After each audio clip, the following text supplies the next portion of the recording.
Welcome to Six Rings and Counting. I'm your host, Corey Idle, and joining me for all the rants, rumors, and innuendo we got today, my favorite person on the planet, Mr. Lou Willard. Lou?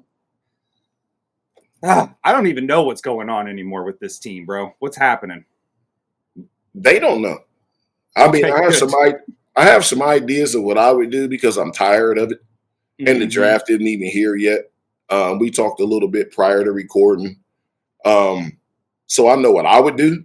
The only thing we know we're doing is signing Aaron Rodgers, but they've already said he does not have to attend OTAs.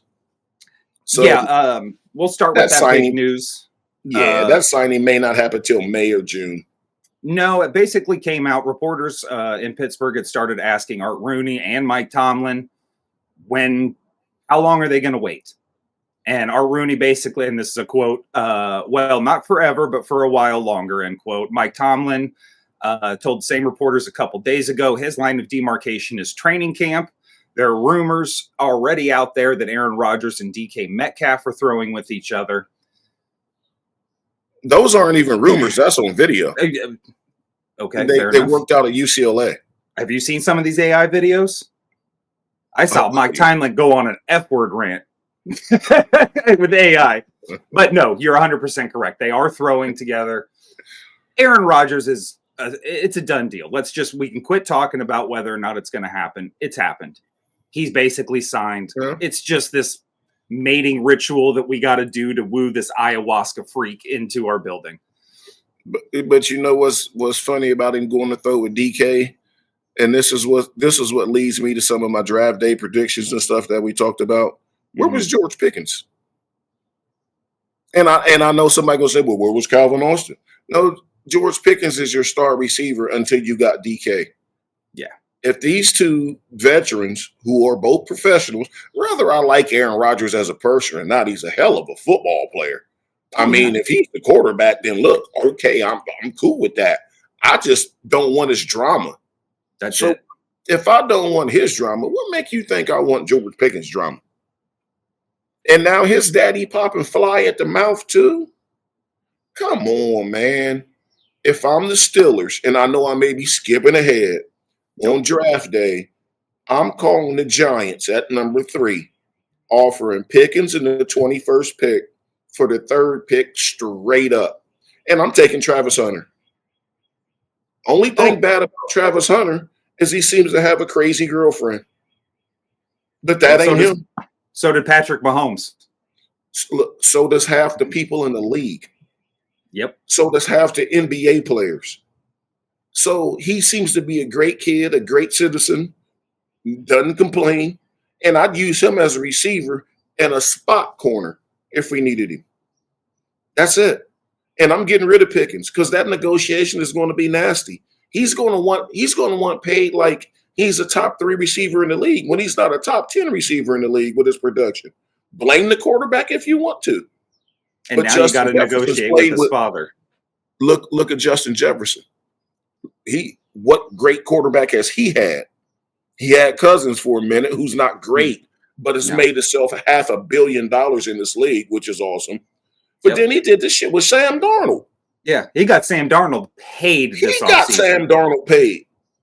You couldn't do that with Kenny Pickett. You couldn't get a guy going, but he's going to want 30, 33 million a year.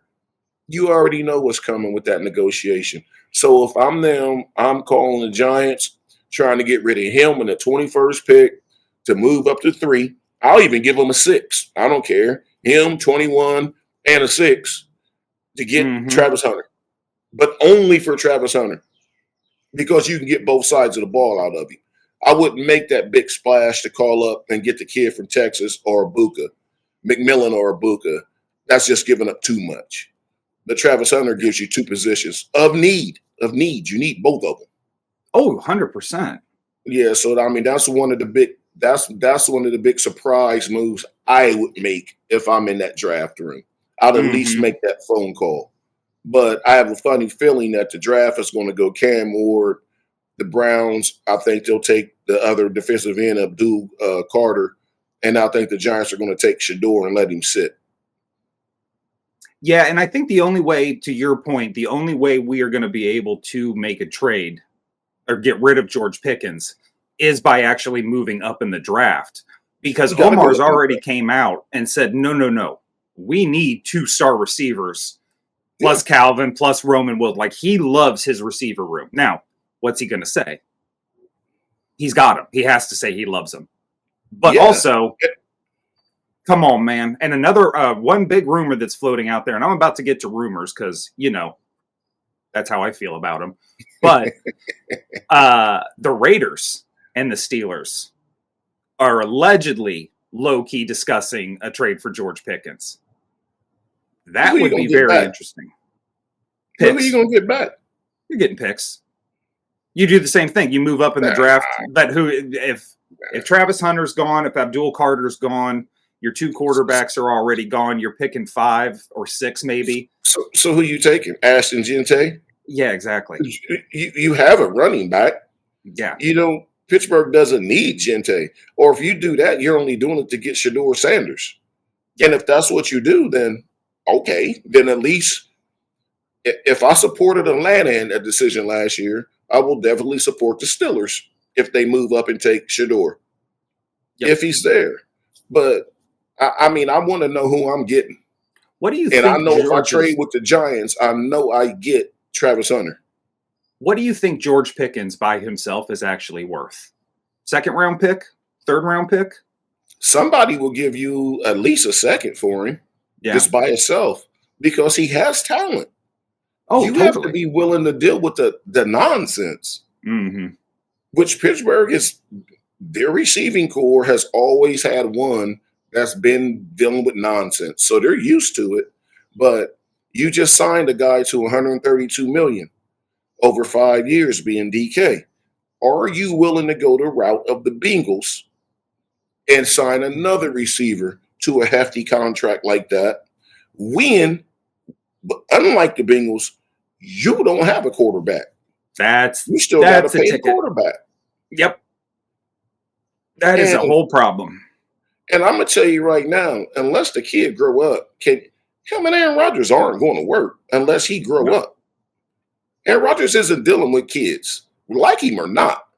Like I say, I'm a hell of a fan of Aaron Rodgers when it comes to the football field. Off the field, he's just not my kind of guy. Like, we're not going to go hang out together. That's just not that. I could never see that happening. But No.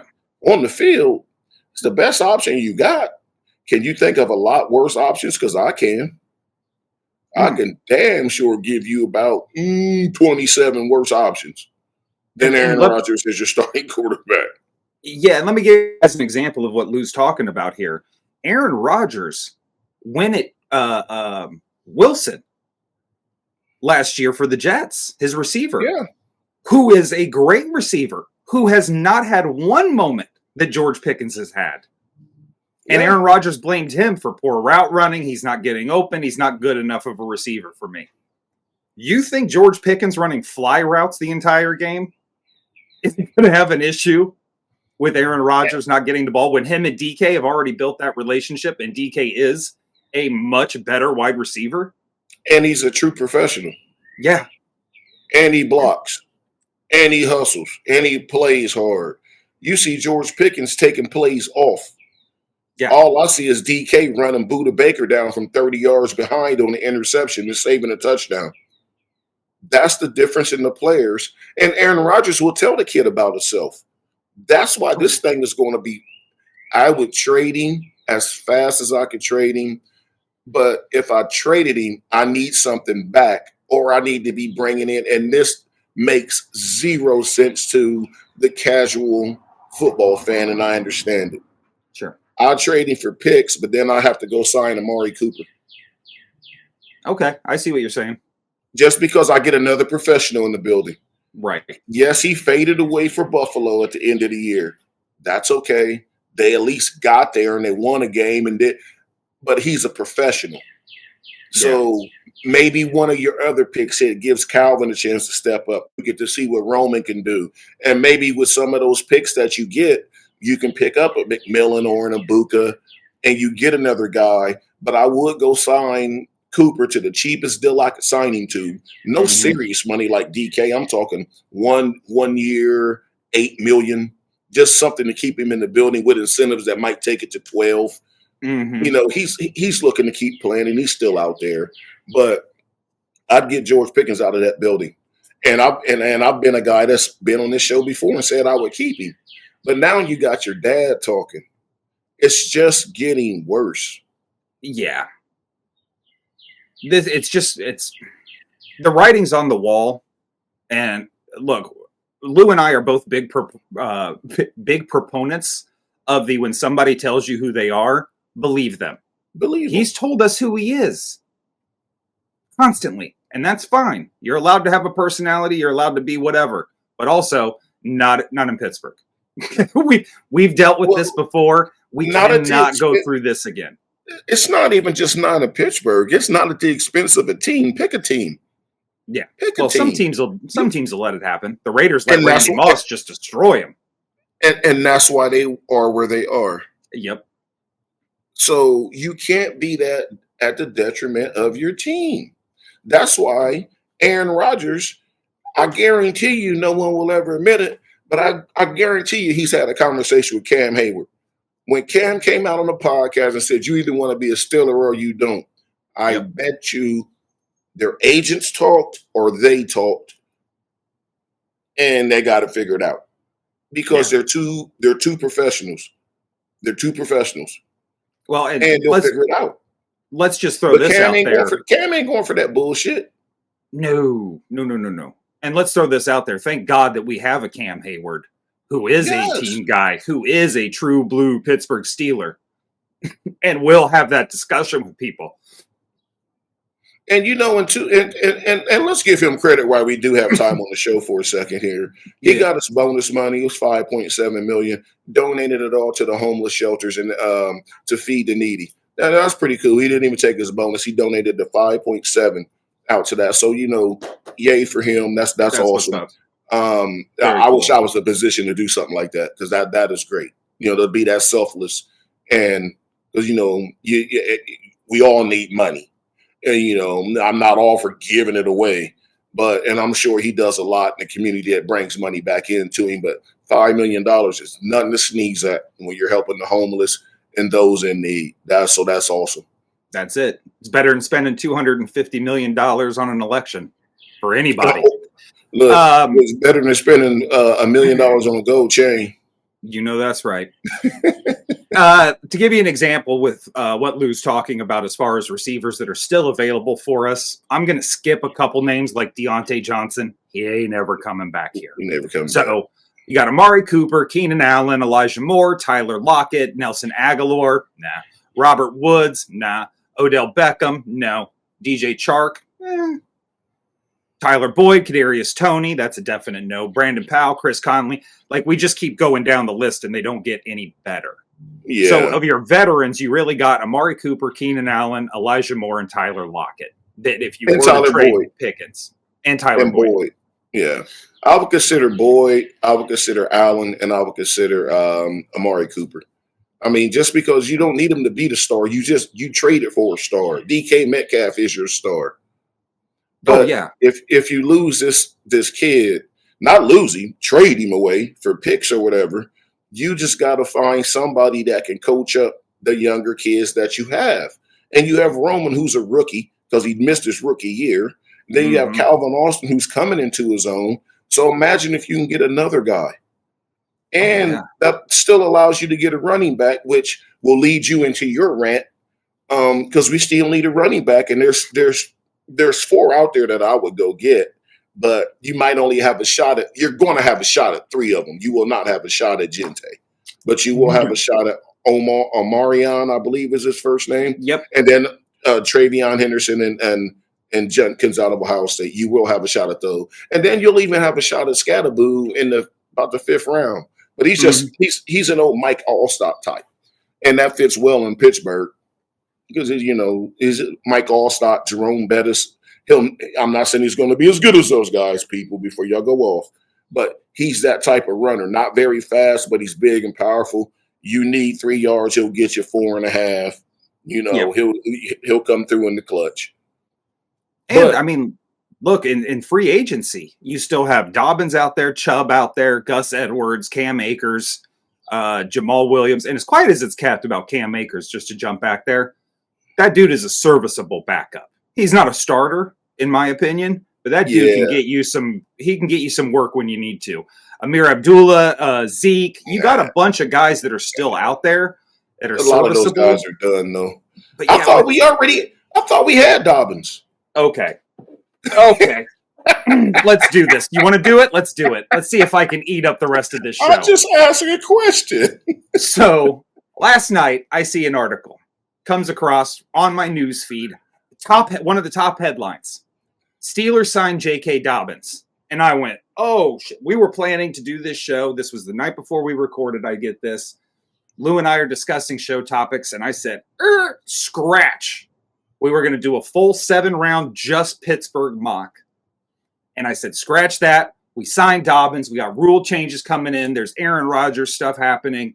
George Pickens is being an ass again. We got to talk about all this stuff. So this morning, last night I go to bed very happy because for once we know what we're going to talk about on this show. Wake up, go to look up the J.K. Dobbins details of the contract. He didn't sign nothing. It's a rumor. It's a hypothetical floated by a professional effing journalist. For those of you that don't know, I went to school for journalism. TV, radio, minor in journalism. I know the rules. And what these herds are doing, what these untalented hacks are throwing out into the wind is straight and it's bullshit. I tried to avoid cussing. It is straight up bullshit. And if you're deaf, that's the sign. You get a bullhorn and then poop coming out the other end. Bullshit. Quit floating this junk for clickbait. It's nobody's fault you don't have contacts in the league to get real information. It's nobody's fault that you got signed to a blog and are getting paid 25 cents per word to throw out garbage. Grow up, be professional. J.K. Dobbins didn't sign anywhere, and I know I'm not the only one that saw that and went, wow, this is great. Jaylen Warren and J.K. Dobbins, one, not only did Lou say that would be what would happen, but two, that is a fantastic backup for Jaylen Warren. Didn't happen. Yeah, it was funny. I am so you told me that sick last night of this shit. I had an event last night, whatever, no one cares. I get home. I said, I got to go look at this. I'm like, I can't find it. So I get up this morning. I said, okay, maybe I'm just not seeing it. I'm tired. I get up this morning. I'm like, this was an April Fool's joke. It did not happen. It did not happen. And that's what's sad. It wasn't an even April Fool's. I saw an April Fool's joke was just last false night reporting that joke. Totally got me. Aaron Rodgers retired. Had a whole speech from him. I was like, oh, shit. And then midway through the speech, it says, this is an April Fool's joke. That's a good joke. You totally got me. But this here is just bad reporting. Yeah, there you go. Trash. That's all it is. Go get on reality TV, you friggin' hack. I almost slipped up and dropped the big F on him. Dude, I am so sick of that. At least I can't find to the BS word. My God, man. It's trash reporting. I mean, let's get to some serious stuff. I mean, we got a draft coming up in a matter of 3 weeks? Yes. Almost 3 weeks to the day. Let's just focus on that. And I've told everybody what I would do. I'm calling, and the Giants may not want to do that, but I don't want to move up to 1 because I'm not in love with either quarterback at number 1. Now, Shador at 21, I'll give it a shot. Or even if I only have to give up a couple 21 and maybe a 5 this year and a 3 next year to get a shot at him somewhere around 7 where the Raiders pick or some, I forget who pick. They might be the Raiders. Or if he's still there when Chicago pick, I might want to call Chicago. Hey, that's number 10, I believe. 10, yep. We'll take a shot at him at 10, but number 1 overall, I just don't see either one of these guys being the number one overall pick. Ooh. And I hope hopefully both of them are Hall of Famers. Now, I really do hope that, Yeah. but I'm just going by what I saw. Shador never had a line, but he was also, a very low recruit. Part of that because he was going to play for his dad anyway, so people probably just didn't waste their time. But I see a lot. He's mature. People say, "Oh no, he egotistical." Why?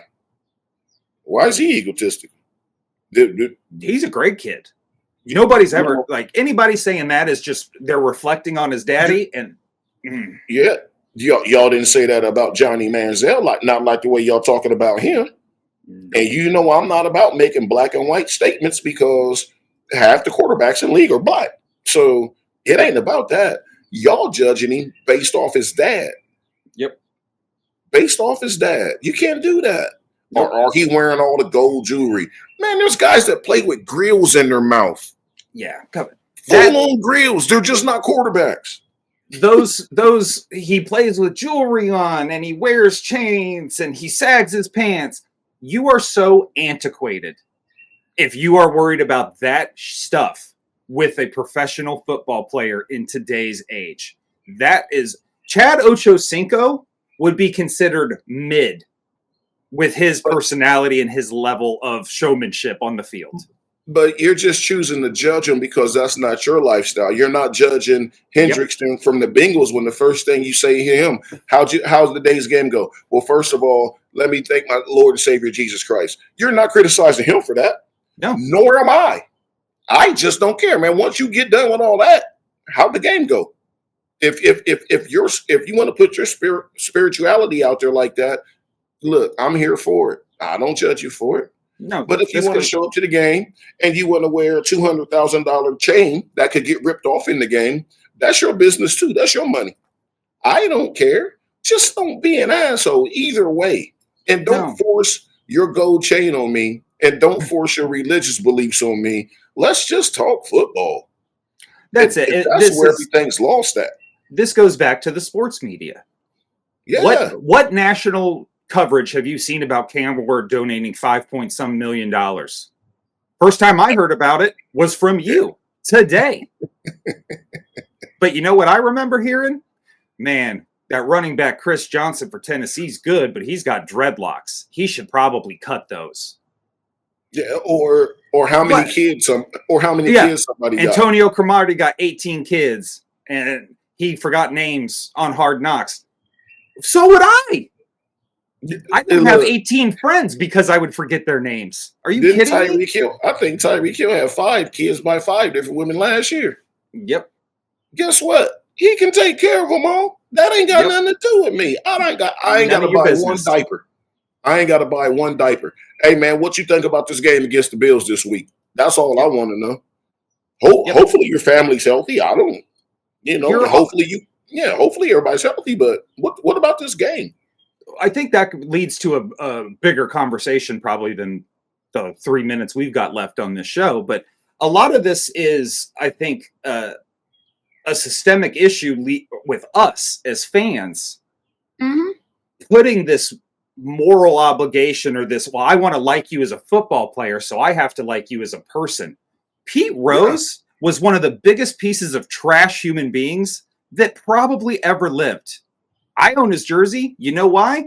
Because the dude could hit a baseball, and he did it for a team that I rooted for. End of the discussion. I don't care about their personal lives. As long as they're not hurting other people, I do not care. Yeah. There's a saying that the last thing you want to do in life is actually meet your hero because they will disappoint you. And I'm here to tell you, I've played with guys, and I will not name names, and you can believe me or you don't have to, but they were racist. And they were white, and they were racist against blacks. And I played with black guys that did not like white people. Guess what? We in the locker room. No one gave a damn. Outside of the locker room, just never hung out with them. Didn't even talk to them. It is what it is.